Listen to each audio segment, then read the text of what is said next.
Now we enter a short phase where each may ask a question of the other, perhaps of clarification or expansion, perhaps a bit of creative thinking, because somebody might have heard a twist or a wrinkle that hadn't been heard before.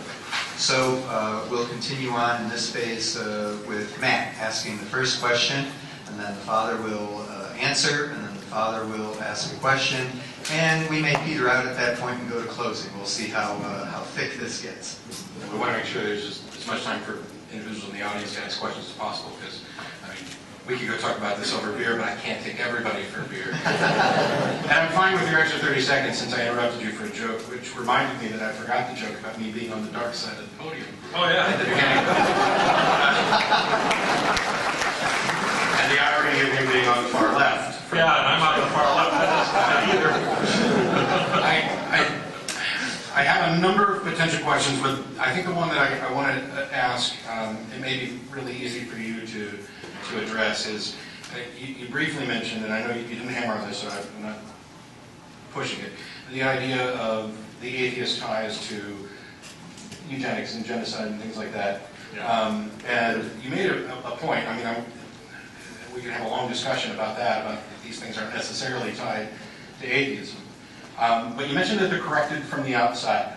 Yeah. Now, I don't know, because we haven't talked, but slavery in the United States was supported by the Christian church, by Christian teachings, by biblical passages that explicitly say who you can enslave, how you can treat them, that they are in fact your property to be passed down.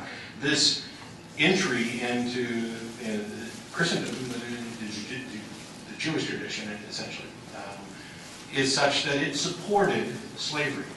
Now, I don't know what your take is on whether that slavery, because you did something that confused me, because you went near a moral relativistic argument that what was wrong yesterday might not be wrong today. So I'm curious about your take on slavery. Was it once right? Was this God authorizing slavery? Was it right and became wrong? Was it always wrong and they just didn't recognize it? I wonder if you could just kind of give a quick take on that, because from my perspective, slavery was an abomination that was actually corrected outside. It was one of the many things where I mentioned before that secular progressive ideas changed the way religious people thought about what was moral. Yeah, I think slavery was a vestige of pagan civilization, so tied in economically. It took years and years for people's thinking to even change, to recognize it as the sin that it was. The first indication, the first real resistance against slavery is from the church fathers in the 4th century. St. John Chrysostom, St. Basil, and especially St. Gregory Nazianzus, who just said it was an evil institution. Okay, so that is what elevated people's moral reprehension of slavery, yet they still lived with slavery as an institution. Okay, it took another, well, you know, we had the Civil War, but I think slavery probably really ended with the Civil Rights Movement. Let's say that in the 60s. Okay, that's when the institution of slavery, at least in the West, really ended. I would say, see, I agree with you that a lot of morality is discerned in confronting the difficulties of human life. Okay.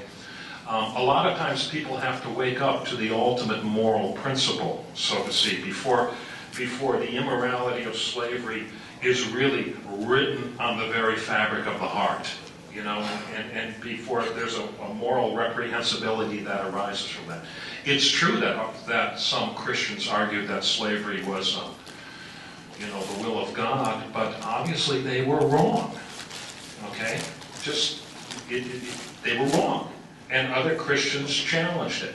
I would say, though, that the ultimate overthrow of slavery was because of two things. Number one, the abolitionists. The abolitionists were the ones who overthrew slavery. The abolitionists grew out of the Great Awakenings in the late 18th century, and then jumped the ocean, the Methodists, so on and so forth. I mean, abolition was an exclusively Christian response to that crime. And I would say that the final chapter, written during the Civil Rights Movement by Martin Luther King, read his speeches. They were thoroughly Christian in character and judged the discrimination against the black man in thoroughly Christian terms. So, yeah, Christian culture carried a sin forward for many, many years. Some Christians were definitely wrong. But Christianity has, I argue, atheism doesn't have this. Christianity has within it a self-correcting mechanism in that it can judge its own sins. Now, whether people respond to the judgment and do what's right, they're individually free to do whatever they want. But it's there. And that's why I think, too, you have even a sense of moral progress in Western culture. I don't want to keep going. Did I go over? Oh, that was a marvelous answer. Oh. And now, fairness, you have an opportunity to make a question of some sort of Matt, and then we'll proceed to final closing. Okay. I think, I've read the New Atheists. I'm not that impressed with them. I think they're more polemical than anything else. And I was telling Matt, he didn't quite get this, so I'm going to talk about this for just a second. I think because we live in a post-Christian age, postmodern age, I think we also live in a post-polemical age. Polemics work when you share the same presuppositions. But we're in an age now where we operate from different presuppositions. Okay, so what I look for is what I call authenticity. And what I mean by authenticity, I go back to the existentialists who I love. I love the French existentialists. And I'll tell you why I love them. Because they recovered something from classical Christian culture that was lost, especially on the killing fields of World War I. You know, what happened among the philosophers and the deeper thinkers of the time is that the futility of World War I put an end to the death of the myth of progress. Okay, now, progress exists. Okay, linear time exists. Things have a beginning and an end. They didn't have in the pagan world. They do in the Christian world because the Western world redefined its conceptions according to the narrative of Genesis and not the narrative of the pagans. So what happened here, especially with the rise of materialism again, is that people had such faith in the natural human potential for progress that when World War I happened, they were hit with the sheer absurdity of the death of a generation of their best young men. And Europe collapsed exhausted. And out of that exhaustion arose the existentialists, and they say, we have to find our way back to meaning. And what they said was this. They said, man posits his own humanity through his moral actions. I love that, and I'll tell you why. Because they grasp, on a very secular level, but nevertheless true, that man's own sense of self as human and morality were closely related. And so, see, I really get into the story and I forgot my point.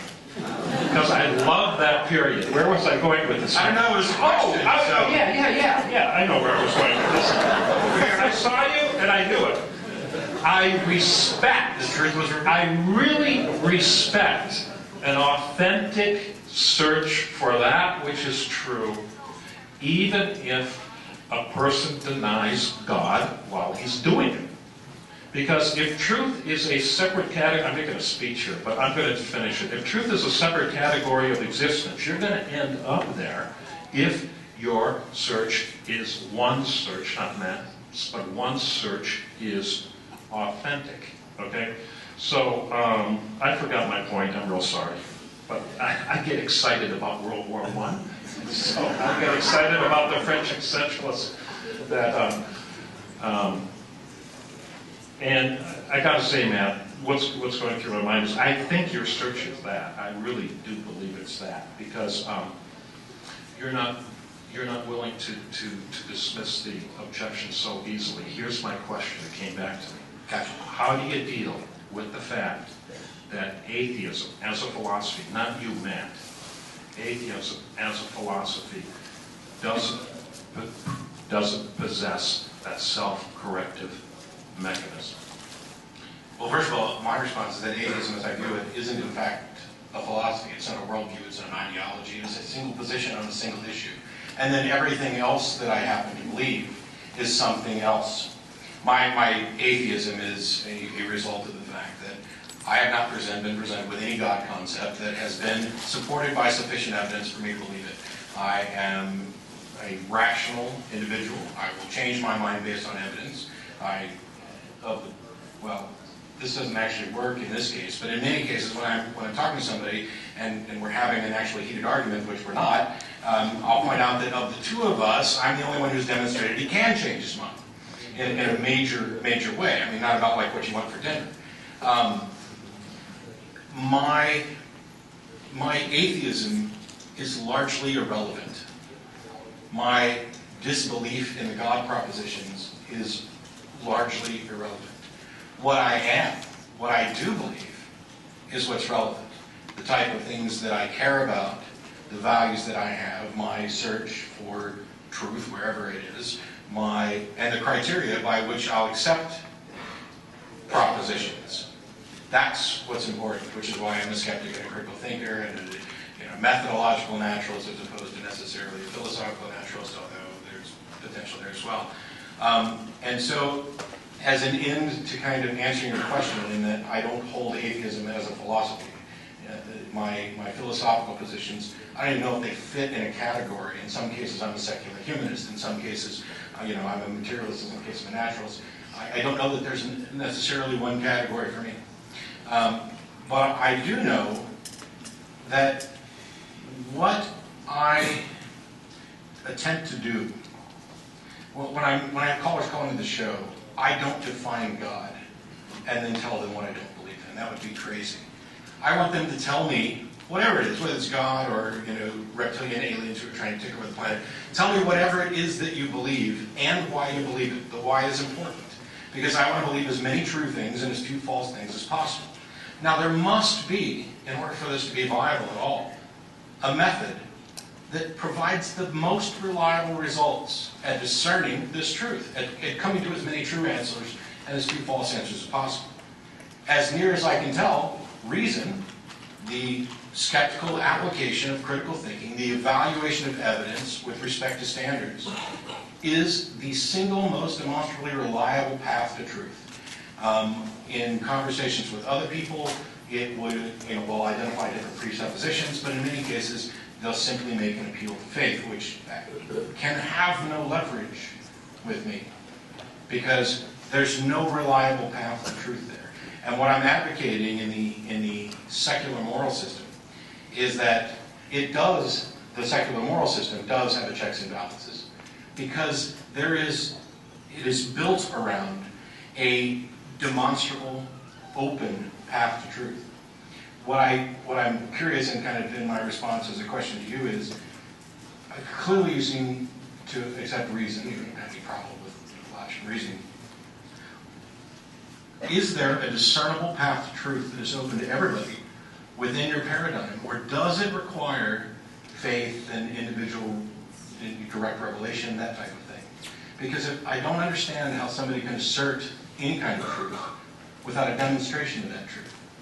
And that demonstration has to be open to anybody. And that is kind of how we define reality. It's by reality's stuff doesn't go away when one of us closes our eyes, or one of us stops believing. So what discernible path to truth is there in, for example, the Christian worldview?